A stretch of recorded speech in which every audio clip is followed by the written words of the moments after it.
Le toucher, comment ça fonctionne? Le toucher, ou tact, ou encore taction, nous fournit des informations par contact de la peau avec un objet. Il nous permet de percevoir des contacts agréables ou désagréables. Il nous renseigne sur ce qui nous entoure, ce qui est souvent vital. Le toucher est le sens qui se développe en premier chez le fœtus. Il est essentiel pour l'apprentissage des bébés. Il sert également de système d'alarme quand on se brûle, par exemple. Des capteurs, en très grand nombre, sont partout dans la peau, ou épiderme, avec une densité variable selon les zones du corps.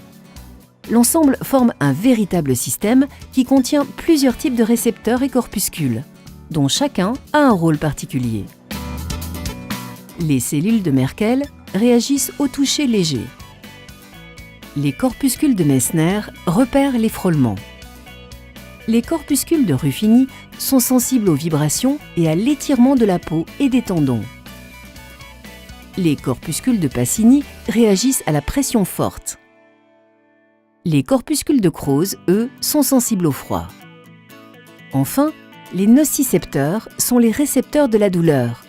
Ce sont eux qui nous font retirer la main au contact d'une trop forte chaleur. Toutes les informations ainsi recueillies par les récepteurs et corpuscules sont ensuite transmises au cerveau via les fibres nerveuses, puis la moelle épinière. Le cerveau se charge alors de décrypter les informations. Le toucher est le sens le moins vulnérable, et c'est souvent lui qui aide à compenser la perte d'autres sens. Il permet par exemple aux personnes malvoyantes de lire grâce au braille.